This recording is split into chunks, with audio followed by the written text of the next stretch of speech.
Happy Tuesday, everybody. Today we are looking at the Athearn Fp45s and the F45s.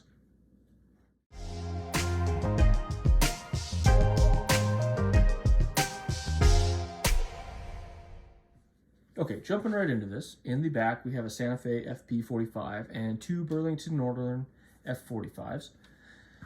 I picked up these units, I want to say middle of 23, kind of before I quit doing reviews. And now that I'm jumping back into it, I have quite a bit of runtime on these, and I definitely have some thoughts. So first thing we're going to do is we're going to look at some of the details you get on these, talk about pluses and minuses, and then we'll talk about runnability, decoder options, and my recommendations on what I think you should do. Okay, I got a Burlington Northern F45 in front of us. We will get to the FP45 in just a minute, but let's go ahead and take a look at this while we've got it here. We'll start with the things that I like about this particular unit. First off, I hope that I get the color correct in the video. I think that this is one of the best, at least to my eye, Glacier Green Burlington Northern units. I really think they got the color accurate on this, at least to what my memory is, and compared to some of the BNSF units that are still wearing that coat of green that I see relatively regularly. So I like that. The other thing that I wish all companies would just make a standard is we have painted handrails from the factory. So that is really good. I love to see that. Not that it's a deal breaker, but it certainly makes my life easier. I hate painting handrails.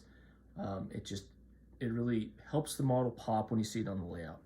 The other thing I would like to point out is we have a beacon attached. That's a little added extra detail. I like that. I wish it functioned. It does not.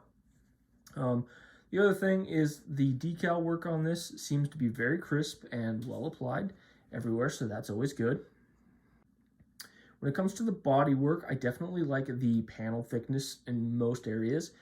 Bolts and rivets are definitely visible from a distance without magnification, so that's nice. There are a few things that are a little bit lacking. There is some molded in detail you can see here near the front window. There is kind of a mirror molded in, which is nice to see. It's kind of lost if you're not looking up close, so kind of sort of a good thing. And then we have molded in, hand railings, up here on the hood section. Okay.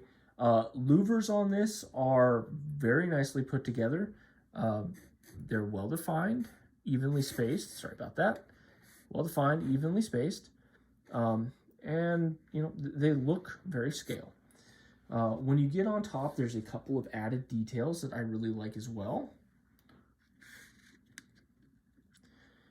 We've got well put together fans. That's always nice. Also the little added detail of that's a snow cover right there. That's something that I see, or used to see pretty regularly when I was a kid on the Burlington Northern units that were running through here. So that is kind of a neat little throwback to me in my area. I'm in a mountainous region, and I saw a lot of those when I was a kid. So cool little addition to have that on there.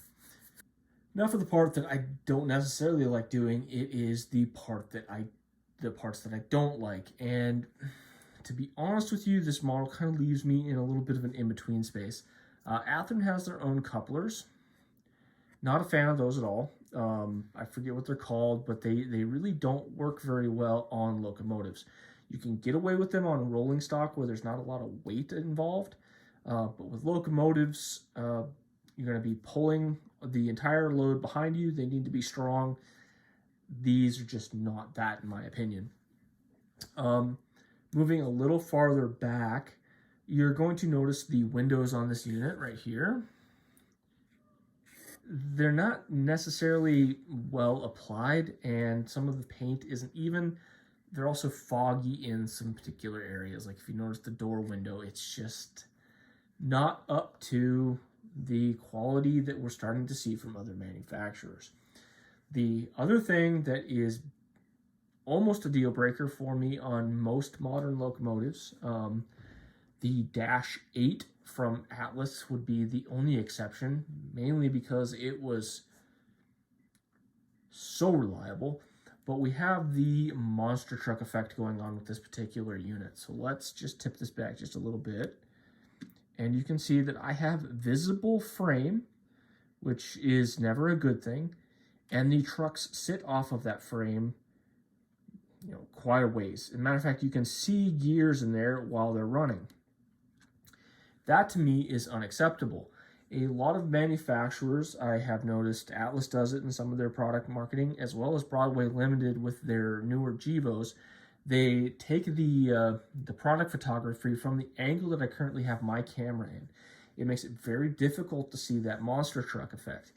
It absolutely ruins a good model for me. All the other units that I've seen out there, all of my units are nice and low to the frame. It would take nothing to add a little piece of plastic that sits inside there that kind of covers that up and can, make a frame underneath that would look a little more scale. And for the price of this unit, I think they should be including that. It's really a deal breaker for me when we get to that. So next, let's take a look at the Santa Fe version. So this is the Santa Fe FP45. This is obviously the passenger unit. So it's got the compartment in the rear here that would have all the passenger stuff, steam, whatever they call it. Anyway, this unit caught me off guard. I picked it up several years ago, a couple years before I ended up getting these Burlington Northerns as a used unit. And it was the first, or one of the first sound units that I had. And it caught me off guard a little bit. It tugged on a little bit of my childhood. It's the reason why I ended up getting the other two. But there are some issues with this unit.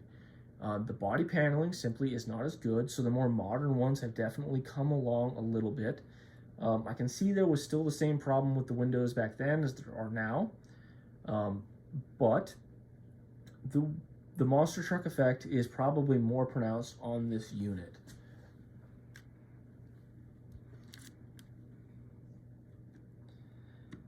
The only thing that really saves it is the silver kind of hides itself with, that frame color that the pot metal has underneath this. So you can kind of get away with it on this unit. It just really doesn't work well on the Burlington Northerns. You'll notice I don't have couplers on either end of this. And that's for a reason. I'm going to pull the shell off here shortly. But first I kind of wanted to chat about the couplers. So what I've got on my decoupling rod here is the Athearn coupler that comes installed on these. Now, if that looks odd to you, that is probably the best part of this model. If you have the time and the money to do so, it is basically exactly the same as a standard microtrains coupler. So you can pull this coupler box out and replace it easily with the microtrains coupler. That's good. There are some engines that have proprietary couplers that make it very difficult to do a changeover. So that's cool. That sure makes it nice for making these much more usable engines. As I stated, these Athearn couplers simply do not work very well. So I've got the plastic body pulled off of the frame, and as you can see, this is a relatively stout unit. Because these are wide body, and like most passenger engines being wide body, there's ample room for thick frame underneath that, and that means more added weight. Generally, that is a contribution to the pulling power of the unit. What I'm running into is these really are not that powerful compared to some of my other engines. So that being said, all three of these are sound units. And I really prefer sound units. I think it adds a whole bunch more fun to owning these, especially when you have kids. It really makes a difference for them when they get to hear it. They get to, honk the horn, put the bell, do all that kind of stuff. It'll really keep a young child entertained longer. And then when you get into larger layouts, it just adds to the realism. You get your engine throttling up as you're pulling a hill, that type of stuff. So these are two different variants. I have all sound, and you can buy them DC. They're not really labeled as DCC ready, but they are.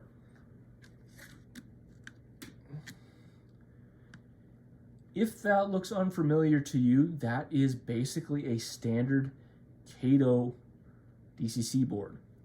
This particular one is a Soundtracks board. I believe it is a Tsunami 2. It is difficult at best to find any information on this on the Athearn website, as well as on the Soundtracks website. I cannot seem to find a exactly correct book for any of these, and I will get to that in the usability in a moment, but you certainly could buy a DC version of this and drop a Kato board in there. So that gives you options for MRC, Digitrax, NCE, and TCS decoders. I generally always recommend the TCS decoders. I like the way they function over most others, at least until I see a Lock Pilot come out with a direct Kato fit, which that could be a potential game changer, mainly because of the price consideration. But a good $50 TCS board will probably make this a resilient runner. I unfortunately didn't have any extras. They're K1 D4s, if you were curious, to test, but I find the power lacking in these, and I wish I had more time and an extra decoder that I could drop into this just to see if the good back EMF control that a TCS controller does would help these with their amount of pulling power. It seems to me that the motor is powering out long before your wheels are losing slip, which is unusual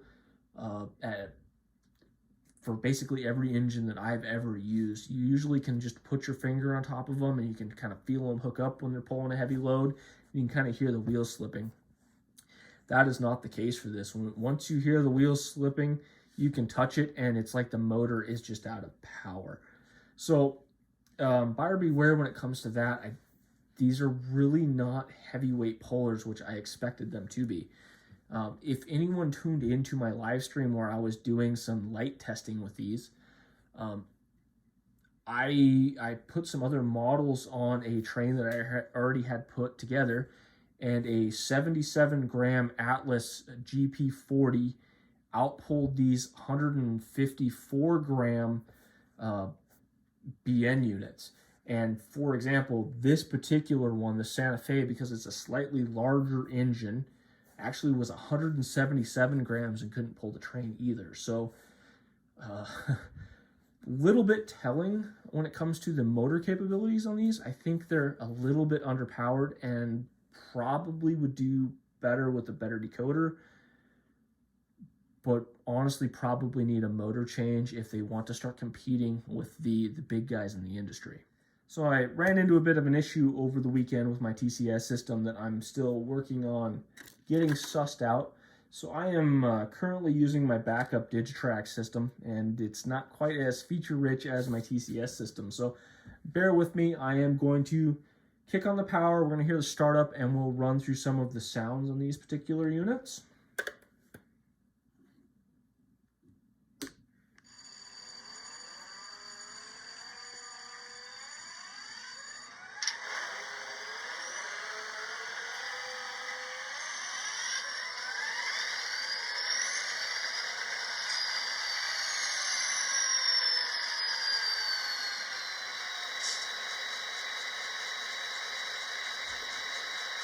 Okay, so we're started up and we're idling.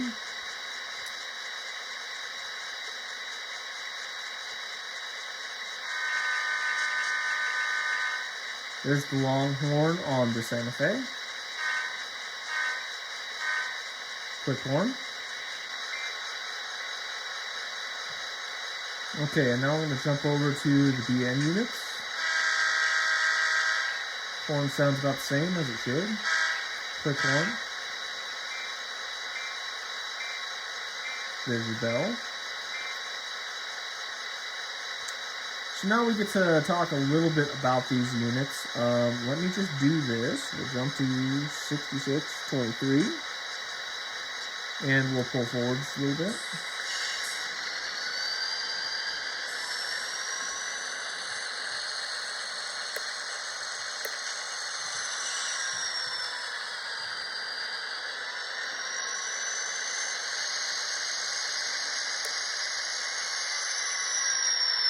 Okay, and that is the throttle up sequence when you put the locomotive into a forward or reverse. Let me go ahead and just mute all of these quickly. All right, and we're back. Sorry, that's a little bit more difficult with the DCS51. I have to individually shut down each locomotive. So a couple of things. These are all currently muted, still running. And one of the downsides I always bring up is I have no access to any of my horn, bell, any of those functions from the silent state, which is no fun when you have a little kid. Nobody likes to listen to the prime mover just ripping back and forth while your kid's playing with your engine. Having access to the horn and the bell and that type of stuff is really, for me, a deal breaker if you can't do that while the engine is in its muted state. So that's something I don't like from soundtracks. That might be fixable with CVs, but it shouldn't have to be. That should just be factory part of every locomotive. The next thing I want to talk about is the programmability of these units. They're a pain in the butt. I'm not used to soundtracks. I didn't grow up on soundtracks, and I really don't like the way they program. The locomotive in the back, number 91, the Santa Fe, I still cannot figure out how to get it to program. I have tried JMRI. I have tried all kinds of things. I understand that Soundtracks has a decoder lock so you can't mess up settings. I cannot get past it. I don't know what I'm doing wrong, and I cannot find any good information on why I can't get it to program. And I mean, the only thing I can do is reassign the address on that unit, and it's really frustrating because it has really poor control for throttle. It just has bad CVs from the factory. And I know they're factory CVs because both of these BN units came exactly the same way. I did figure out that I believe it's CV 15 and 16. You have to change their values before the decoders are unlocked. That was 100% necessary because from the factory, two identical units were not properly speed matched to one another. This, again, is one of those things with modern engines, we should not be dealing with this. You can grab any scale trains engine that's like for like, put them next to each other with an ESU decoder installed, and they're speed matched to a decent degree, normal runnable speeds for a freight engine out of the box. Same thing goes with all the modern Atlas. Same thing goes with all the modern Broadway Limited. These should be speed matched from the factory. The fact that I had to speed match them with different values to get them to run with one another okay, not great, is just unacceptable to me. The other thing about them is the speed curves that they work with, CV2, CV6, and CV5 respectively, don't seem to respond like other engines do. And unless you're doing a custom speed curve, I can't get them to run in consist with other engines reliably. They just don't have a good linear increase in motor speed across that voltage curve. And that's a problem because I don't have time to individually go through every one of my locomotives, make sure they're super well speed matched with one another, because at speed step 10, they work great, but at speed step 12, the engine in the rear is pushing too hard and starts to derail the front engine. The other issue I have is the Burlington Northern units. I don't have access to the functions I think they should have.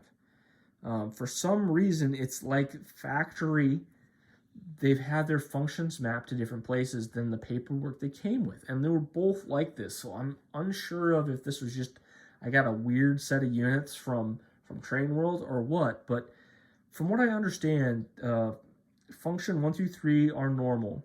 But everything after that just simply isn't correct other than the mute function, which is function 8.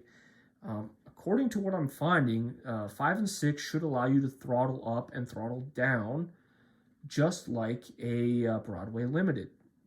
And then potentially function 9 or 10 is supposed to give you the option to use what they call straight to 8, which just ramps the engine up to speed, notch 8, so you get the full effect of your prime mover.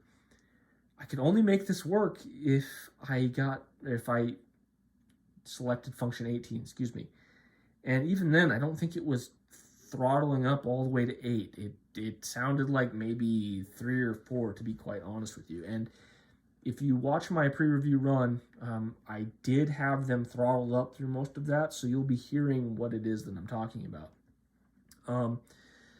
The problem that I'm running into is the Soundtrax decoders are so difficult to use. I can't make these viable units to run with the rest of my fleet. First and foremost, please go check out my live stream if you haven't, where I was testing these, running them through my number 4 turnout. I will mention that it seems like it's broken, although I tested it electrically after the fact and it still functions properly. Power management is the way it's supposed to be.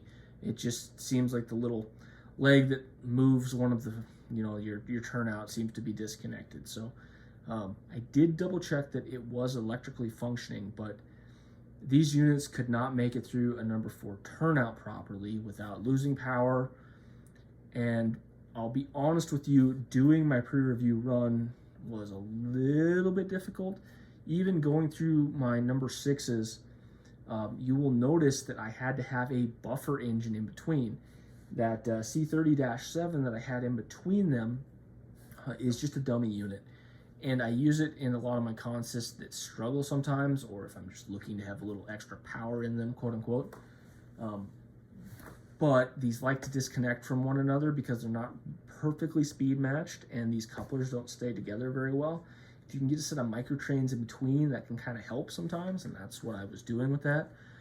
Also, moving through turnouts, because I was doing that and they're not perfectly speed matched, one will try to push a little too hard on the other, and they were relatively regularly derailing.